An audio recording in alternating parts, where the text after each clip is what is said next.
Endi yuqori xabarning yana bir davom hurmatli vatanda, yana bir mavzuda so'zlaymiz dedik, shu mavzu. Yang Jiechi ketgandan keyin Liu Hening Amerikani ziyorat qilishi Amerika Jungo o'rtasida savdo majrolarining nol nuqtaga kelib qolganligimi? Mavzuda xabar 3-25-kuni Dovit orbitida e'lon qilindi. Xabar mundaq boshlandi.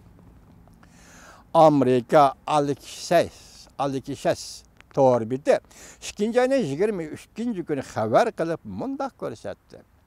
Xi Jinping iqtisod maslahatchisi Moliya Group'ning diqqat qilinglar. Moliya Group'da diqqat vatandoshim, meni kechiringlar deganim bor. Xat yezilishda ko'z aynak bilan toz maslashamay o'tirdim.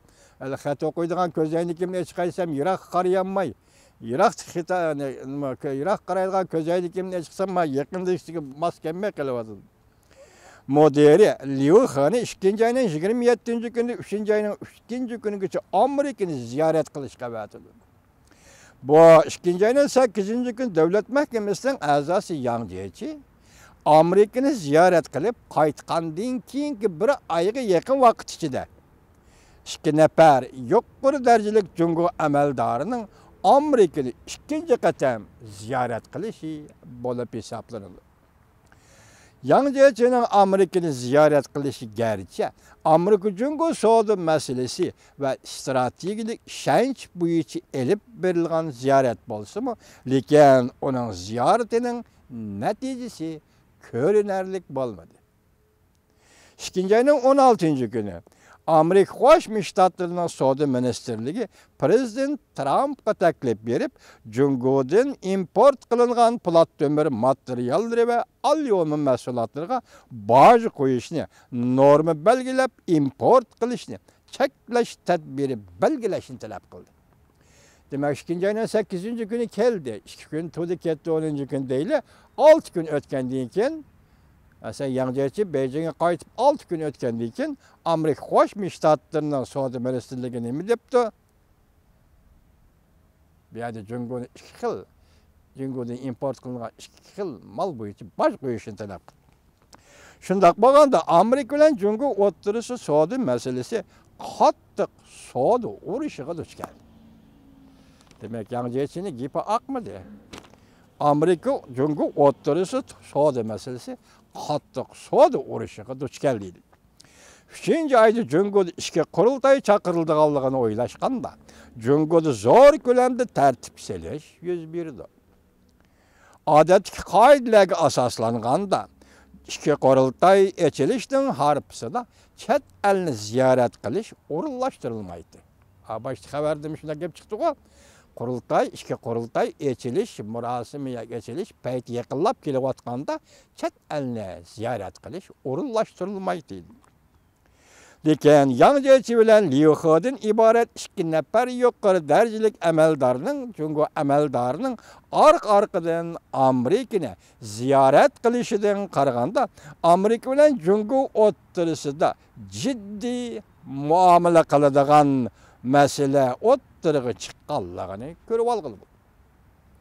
Demak, Jungoning 2 nafar yuqori darajalik amaldori Liu He va Yang Jiechining orqa-orqadan bir oy ichida Amerika Qo'shma Shtatlarini ziyorat qilishidan qaraganda, demak, Amerika bilan Jungo o'rtasida jiddiy muomala qiladigan masala o'rtaga chiqqanligini ko'rib olgan.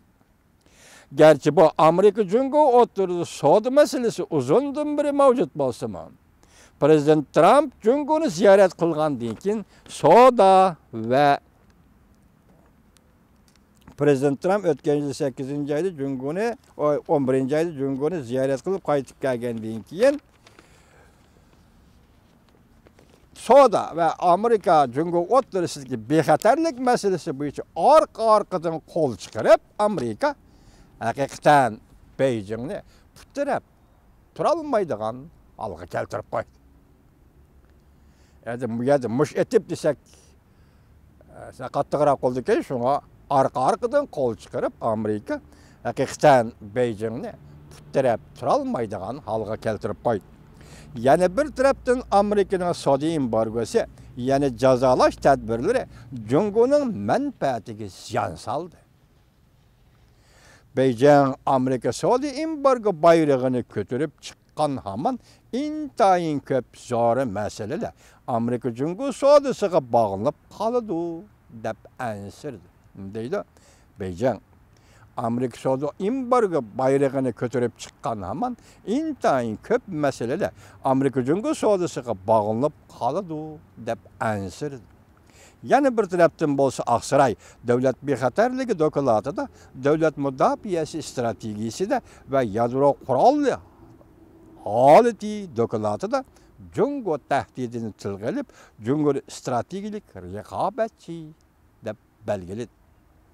Liu He'nin Amerikani ziyorat qilishidan qaraganda Beijing Amerika Cumhur Saudi meselesi ikki davlat astoydil muomala qilmasa, oylanmasa bo'lmaydigan bir masala bo'lib qoldi deb hisoblaganlikdir. Cumhur Amerika o'rtasida savdo masalasi uzundan beri kelayotgan bo'lsa-mu, biroq prezident Trump Cumhurni ziyorat qilib qaytib kelgandan keyin Amerika Qo'shma Shtatlar hukumati savdo bo'yicha Cumhurga orqa-orqadan zarba berdi. Bu Amerika bilan Cumhur o'rtasida oz ko'rilgan bir ahvol edi. Bu işlerin hemmisi qattiq qo'l Amerika savdo vakili Robert Lighthizer munosabatli edi. Navbatdan qaraganda Amerikada qattiq qo'llarning Cumhurga qaratgan savdo siyosatini tartibsizlash va o'rinlashtirish allaqachon tamomlandi. Dikkat vatandaşım. Ötkende bir iki cümleni şundak degendim, esingizde saklang dep, hem bu cümleni esingizde saklang neme deydi? Nöbetten qaraganda Amerikada qattiq qo'llarning Cumhurga qaratgan savdo siyosatini tartibga solish va o'rinlashtirish allaqachon tamomlandi. Bu yıl Amerika Cumhur savdo munosabati intayin qiyin, murakkab bir vaziyatga duch keldi. Bu yıl Amerika Cumhur savdo munosabati intayin qiyin ve murakkab bir vaziyatga duch keldi. Amerika Cumhur o'rtasida savdo urushining xatari hozir hamon o'rlamoqda. Agar Amerika Cumhur o'rtasida bu ziddiyatla yaxshi bir taraf qilinmaydigan bo'lsa, Amerika Cumhur hamkorligining cho'nqur qatlamliq va ko'p manba sohalik tarafdardagi hamkorligiga ta'sir etadi. Liu He bu qatim Amerika ziyoratida savdo suhbatidan boshqa xalq puli, privat va bozorni echib etish masalalarini asosli suhbatlashadigan mazmunlarning tarkibiy qismidir. Beijing Amerikaning strategiya masalasida xato hukm qilib qolishidan ansiraydi.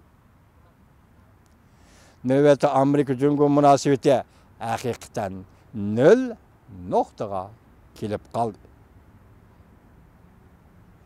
İki taraf real ixtiloflarga duch keladi.